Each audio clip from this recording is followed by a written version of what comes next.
John, just seconds ago there was a huge explosion, and it appears right now the second World Trade Tower has just collapsed. All of a sudden I heard rumbling and we all started running away from it. The glass like blew out and threw me onto the sidewalk, and I couldn't see for like 20 seconds. It was like holy hell coming down them stairs. And then when finally got to the bottom, they were coming out on a mezzanine level there, and another explosion came right from it, just everyone flying.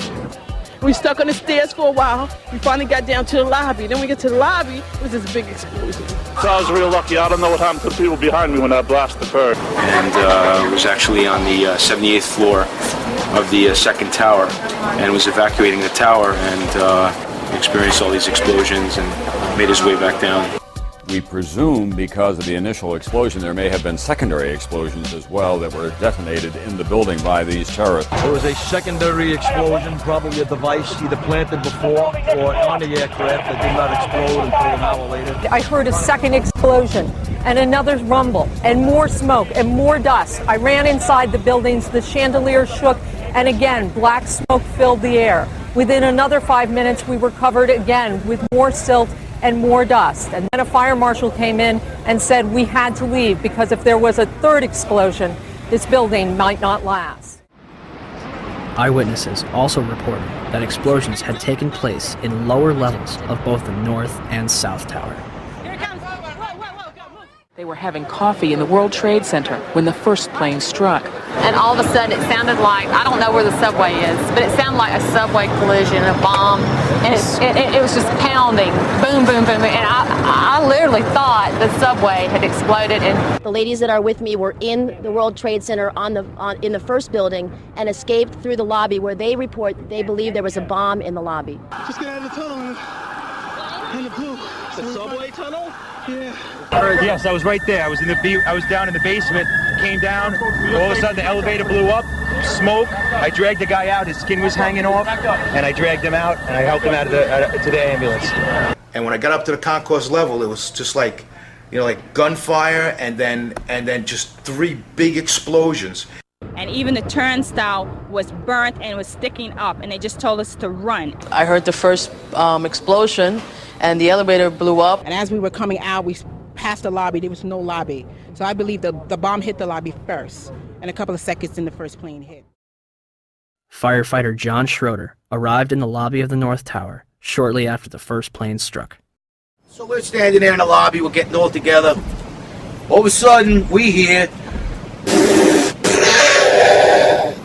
I look down to my right, and the elevators exploded, something out of like a Bruce Willis Die Hard movie.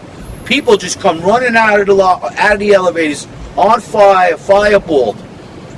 I mean, it was like, what is going on here? There's something's up here. I mean, the plane's up there, now there's fire down here. People run around all on fire. This is crazy. So we were heading up to the 24th floor of the stairwell, and all of a sudden we heard, Mayday, Mayday, second plane, second plane. Swift, we're looking at each other like, come on, second plane? There's no way there's a second plane. Within seconds, our building got rocked. We got bounced around in the stairwell like pinballs, man. And we just said, you know what? Time to go. We got down to the lobby, and everything was blown out, exploded. Everything was... And we were the only ones in the lobby now. We're going, wait a second here. Where is everybody? Because the building was coming down the outside. They moved the command post to World Trade Center, too.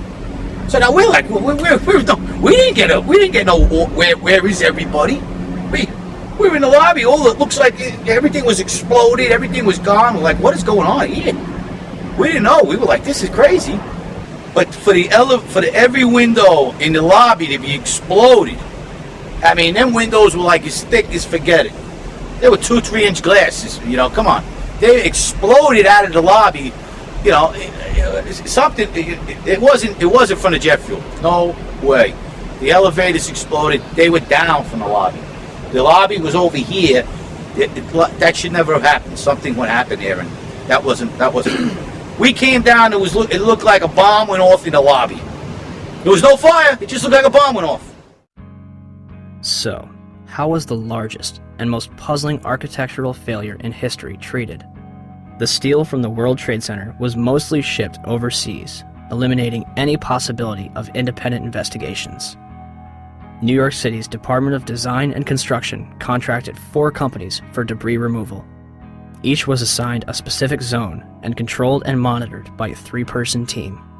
The operation was so controlled that in November, each dump truck used for removal of debris was fitted with a GPS locator. One driver took an extended lunch break and was dismissed from the job. By April 2002, over 185,000 tons of debris had been removed from Ground Zero. FEMA's Building Performance Assessment Team was not even granted access to Ground Zero. They were granted a tour of the site in early October, but were forbidden from collecting samples or examining blueprints. Out of hundreds of thousands of pieces of steel, 150 were preserved at Fresh Kills landfill, from where FEMA conducted its investigation. When the Twin Towers came down, they released over 500 tons of pulverized asbestos into Lower Manhattan, along with lead, barium, mercury, chromium, copper, and several other toxic chemicals. 425,000 cubic yards of concrete is pulverized. 600,000 square feet of glass is turned into dust. During the World Trade Center's construction, spray-on fireproofing comprised of concrete and asbestos was placed on the core columns. When asbestos was outlawed in 1971, they ceased this procedure at the 64th floor of the South Tower. The Port Authority eventually realized that the asbestos presented a problem, and demolition was not an option. In 1989, the Port Authority estimated the removal of asbestos from both the World Trade Center and LaGuardia Airport would have cost up to $1 billion. By 2001, the cost for the World Trade Center buildings alone would have met or exceeded $1 billion. This money would sadly not be needed. Although it was clear that the air was not safe to breathe, the public was urged to return to Lower Manhattan. Wall Street opened back up on September 17th, and children were allowed to go back to school. Firefighters, police, and rescue workers were allowed to toil in lethal conditions using paper masks from Home Depot, while government officials walked around in hazmat suits. My name is John Field. I was hurt at Ground Zero during the cleanup. Wow, I was only there for 5 days before I was horribly injured, and I mean horribly injured. Leading up to that day, every day I was there, I complained that it was an unsafe workplace. Someone's going to get hurt. It just happened to be me. But I let everybody know that someone would get hurt. I was there for 5.5 days. Nobody told me to wear a mask once. Nobody gave a shit when that piece of steel altered my life. But like the thousands that are suffering and sick, I didn't roll over and play dead.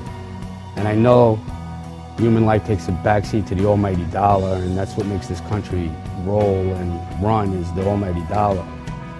But you guys somewhere along the line lost your credibility with me. The Environmental Protection Agency, under direct orders from the White House, told New Yorkers that the air was safe to breathe. The administrator at the time, Christine Whitman, issued an internal memo on September 12th, declaring that all statements to the media should be cleared through the National Security Council before they are released. So what happened? The White House changed EPA press releases to add reassuring statements and delete cautionary ones. September 13th, the EPA draft release, never released to the public, says EPA testing terrorized sites for environmental hazards. The White House changes that to EPA reassures public about environmental hazards. September 16th, the EPA draft says recent samples of dust on Water Street show higher levels of asbestos. The White House version? New samples confirm ambient air quality meets OSHA standards and is not a cause for public concern. And the White House leaves out entirely this warning, that air samples raise concerns for cleanup workers and office workers near Water Street. Why all these changes? We were told that a desire to reopen Wall Street and national security concerns were the reasons for changing the press releases. Christy Todd Whitman should be in jail for manslaughter. Christy, go to jail. Do not piss. Go. Just go to jail. Lock yourself up. When I said that, everybody